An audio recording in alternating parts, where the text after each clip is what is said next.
if you haven't worked from a chart before, you might want to give it a try. A lot of people like this way of following their stitches because it gives them sort of a picture of what they're knitting. So this particular chart is for the Traveling Vines lace stitch, and this is what it looks like in your knitting.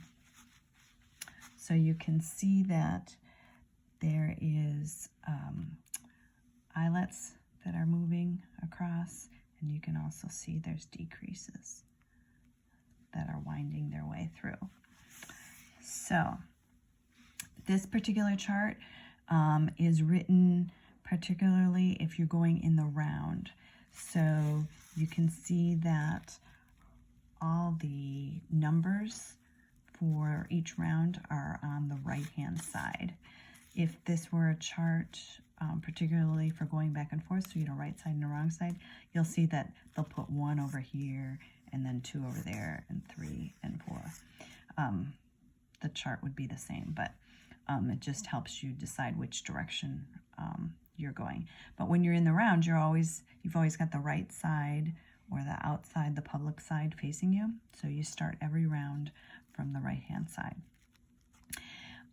You've got a key over here to tell you what the different stitches are, but a lot of times, well, and especially in this, it's pretty easy to decipher the symbols. So the grayed out, you just want to ignore. It says no stitch. You just ignore that. It's a little confusing when you first start, but you get used to it. So in round 1, you start with a yarn over, then you're going to knit through the back loop. You're going to yarn over, you're going to do an SSK, and then you're going to knit 1, 2, 3, 4, 5.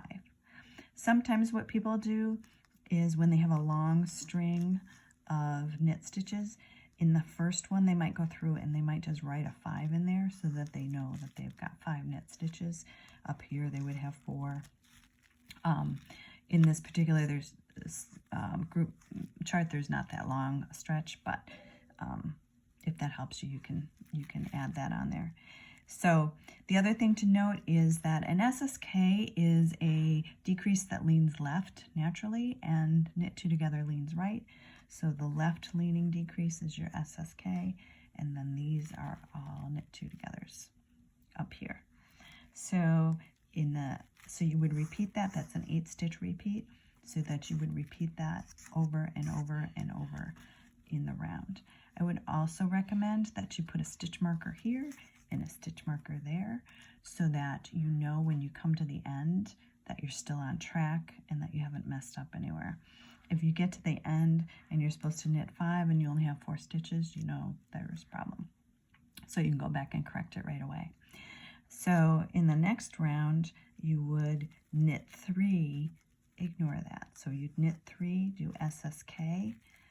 This is not a stitch you're ignoring it on the chart. So it's knit 3 and then SSK with the next 2 stitches, and then you would knit 4 over and over again. The next one, you would do a yarn over, knit through the back loop, yarn over, knit 2, SSK, knit 3, and so on. So you just follow the chart the way it is. This is a 12-row repeat. So when you finish the 12th row, you would go back to the beginning and start it all over. One thing that people use to keep track, sometimes you'll put a post-it.